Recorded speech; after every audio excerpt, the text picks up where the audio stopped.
So you know what I've been doing? Going through my address book and crossing out the dead people. You do that? That's a lot of fun, isn't it? Gives you a good feeling. Kind of gives you a feeling of power.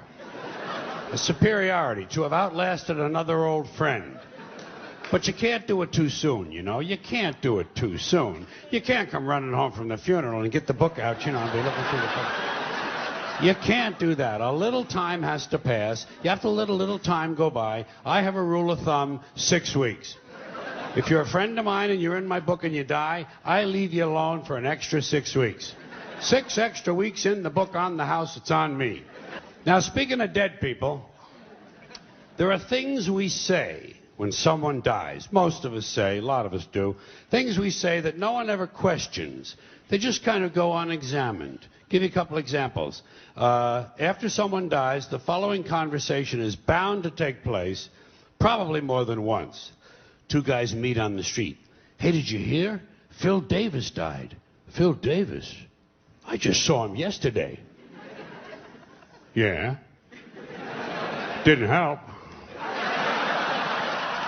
He died anyway. Apparently, the simple act of your seeing him did not slow his cancer down. In fact, it may have made it more aggressive. You know, you could be responsible for Phil's death. How do you live with yourself?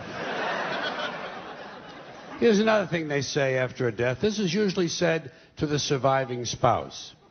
Listen, if there's anything I can do, anything at all, please don't hesitate to ask. What are you going to do, a resurrection? This ain't the fucking New Testament, you know. You know what you tell a guy like that who wants to help?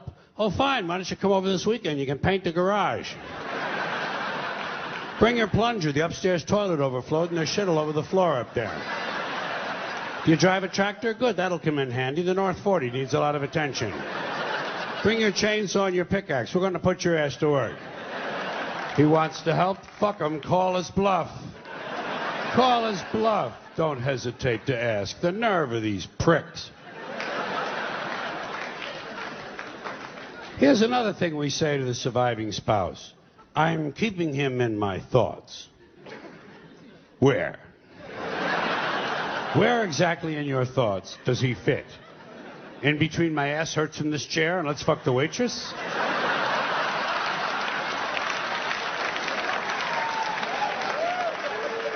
What are your priorities? We use a lot of euphemisms when we talk about death, you know? People say things like, you know, I lost my father. Ah, he'll turn up. You gotta stay optimistic with people like that. Give them reason to hope.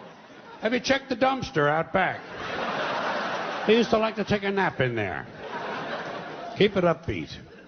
Now, there's something else that is said after a death,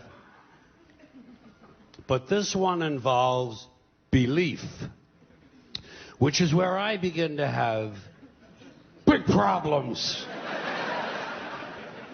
This one happens after the funeral, after the burial, back at the house. Back at the house where the family and friends and the loved ones of the deceased are having some food and drink and they're enjoying some warm reminiscences of the person who passed away. Sooner or later, someone is bound to say the following, especially after a few drinks. You know, I think he's up there now, smiling down at us. And I think he's pleased.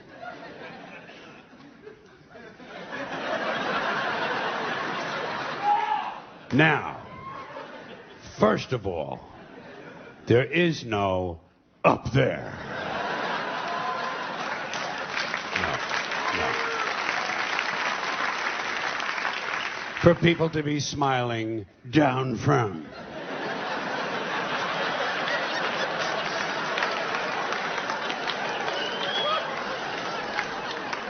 It's poetic, it's quaint, and I guess for superstitious people it provides a little comfort, but it doesn't exist.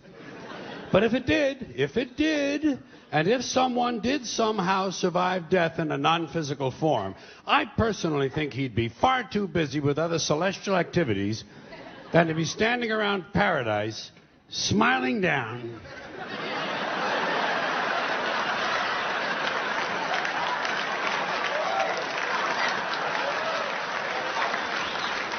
On live people. What kind of a fucking eternity is that? And why is it no one ever says, I think he's down there now, smiling up at us? Apparently it never occurs to people that their loved ones might be in hell. Your parents could be in hell right now. Your parents in hell, your father for sure. Oh shit, hell is full of dads.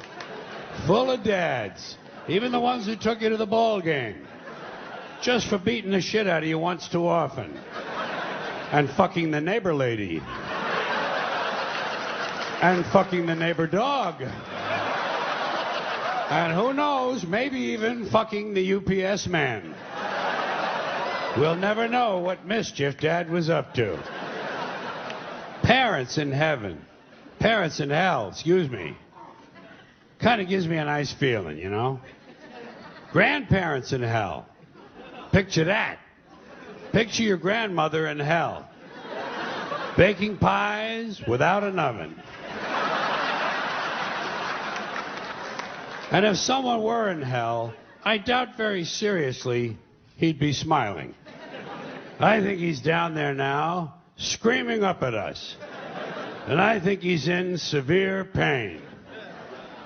Now, speaking of dead people in heaven, there are some people who not only believe that their dead parents in heaven can see them. Okay? Okay.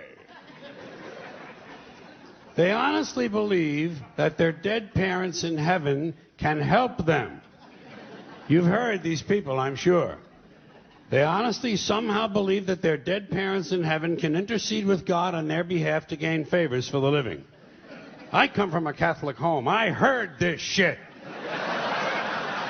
They sit there in the chair with the fucking rosary and they look at you like this, you know, and they say, oh, my dad was looking out for me. He was looking out. I don't know how he got me out of that jam, but he got me out. Oh, my mom was in surgery with me. She was in, I could feel her presence in there. Yeah.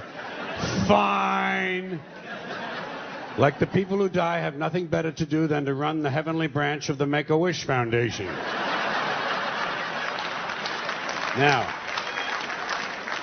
if people want to believe this kind of stuff, it's fine with me. Let them believe it. I don't want to disabuse anyone of their beliefs. But I have a question about this. A question that involves logic. Let's suppose it's true. Let's allow the proposition that somehow dead parents in heaven can help their living children. Fine. So, we got a family living on earth, father and mother and 4 kids. Family of 6. Good family, nice family, doing all the right things, having a good time, making all the right moves. And the parents go away on a weekend trip and get killed in an accident. And the children, of course, survive. So now, according to this theory, these 2 people go to heaven and they start helping their 4 living children. Helping them with everything they need. Helping them with their science projects, with their SAT scores. Helping them get a good school and get a nice job and get a promotion and a raise and someone to marry, and they all grow up. These 4 kids now grow up and have children of their own. And let's say that all 4 of these now grown children also die at the same time. Just for the sake of argument. Let's say there's an explosion at Thanksgiving dinner. And these 4 die, but their children survived because they were seated at the children's table.